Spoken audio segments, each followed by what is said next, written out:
এই যে ডিমের মধ্যে একটা সমস্যা আপনাদেরকে দেখাই, এটা অবশ্য সমস্যা না। যেমন মনে করেন এই যে এই একটা ডিম, এরপর হচ্ছে এই একটা ডিম, দেখেন দুইটা পাশাপাশি রাখছি, একটা বড় একটা ছোট। এটার মূল কারণ হচ্ছে যে এটা হচ্ছে পুরনো হাঁসের ডিম, এটা হচ্ছে নতুন হাঁসের ডিম। তো এটাও একটা সময় এরকম হয়ে যাবে, আপনার এটা নিয়ে দুশ্চিন্তা করার কিছু নেই। আপনি জাস্ট সাধারণভাবে খাবার খাওয়াবেন, এই ডিমটাও এরকম হয়ে যাবে। তো এগুলো এখন একটু কম দামে বিক্রি করতে হবে, তবে ডিম দিচ্ছে, এটাই বড় কথা। তো আজকে আমরা কি পরিমাণ ডিম পাচ্ছি এটা দেখি, আর হচ্ছে আপনাদেরকে হাঁসগুলো দেখাই। এই যে দেখেন এগুলোর বয়স আজকে 10 দিন। 10 দিনের হাঁস দেখেন, মাশাল্লাহ কত বড় হয়ে গেছে। এটা প্রায় 300 গ্রাম হবে। 10 দিনে 300 গ্রাম হাঁস আপনি ঠিকভাবে পরিচর্যা না করলে কখনোই পাবেন না। ওদেরকে আমি খাবার খাওয়াচ্ছি দেখেন, শুধুমাত্র ব্রয়লার ফিড, আর এইখানে পানির সাথে টানা 1 মাস ভিটামিন চলবে, টানা 1 মাস ভিটামিন চলবে, মানে একদিনও গ্যাপ যাবে না। তো এদেরকে আমি ব্রুডিং বেশি দিন করাই নাই, কারণ এখন বেশি গরম পড়তেছে, সেজন্য ব্রুডিংয়ের দরকার হয় নাই। এখন দেখি ডিম কয়টা পাই। ডিম আমি অবশ্য গোছাইছি, এই যে এখানে পারে, এখানে পারে, আর কই আছে এই যে কোনায়।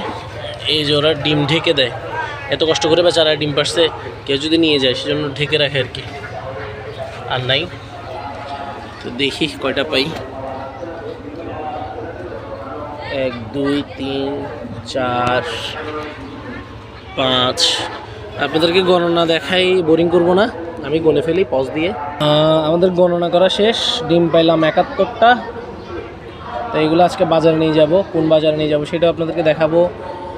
ডিম বিক্রি করে কত টাকা পাচ্ছি, ও সরি 71টা না 72টা, এই যে আরেকটা পেয়েছি এদিকে, 72টা। কত টাকা পাচ্ছি এবং কত টাকা খাবার খরচ যাচ্ছে, আমাদের পার ডে কয় টাকা লাভ হচ্ছে।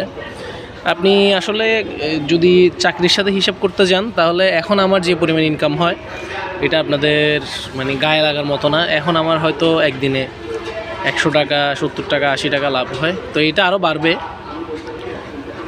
এটা আরও বাড়বে।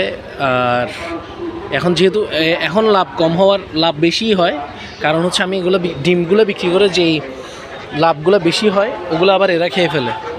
আমার ডিম পাড়া হাঁসের পেছনে খরচ বেশি না, এই যারা ডিম পারে না ওদের খাবারও তো এই ডিম বিক্রি করে আনি, সেজন্য এদের পেছনে খরচ হয়ে যায়।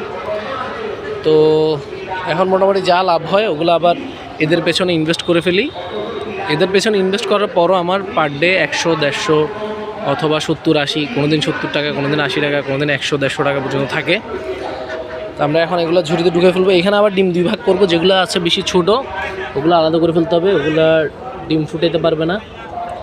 আর এগুলো যদি আমরা নিজেরা ডিম ফুটাই, তাহলে যদি বাচ্চা বিক্রি করতাম তাহলে আমাদের টাকা ডাবল হয়ে যেত। আপনারা চাইলে সেভাবে করতে পারেন। আমরা নতুন একটা সিস্টেম শেখার চেষ্টা করতেছি, এই যেটা হচ্ছে ঝুড়ি পদ্ধতি, তুষ পদ্ধতি, ওইটা আমরা শেখার জন্য যাব, সেটা আপনাদেরকে দেখাবো। আমি শিখে আসলে কীভাবে আপনারাও সেটা করতে পারবেন। হারিকেন এবং তুষ দিয়ে বাচ্চা ফুটানোর যে পদ্ধতি, সেটা আমরা শিখে আসবো, আসার পর আপনাদেরকেও দেখাবো। এখন আমরা ডিমগুলো নিয়ে ফেলি। ডিমগুলো নেওয়ার পর এগুলো আমরা আজকে বটতল বাজার নিয়ে যাব, ওখানেই বিক্রি করব, ওখানে দিয়ে আসবো। ওখানে আমার এক বড় ভাই রয়েছেন, উনি বিক্রি করে, ওনার দোকানে আমাদের ইনকিউবেটরও পাওয়া যায়।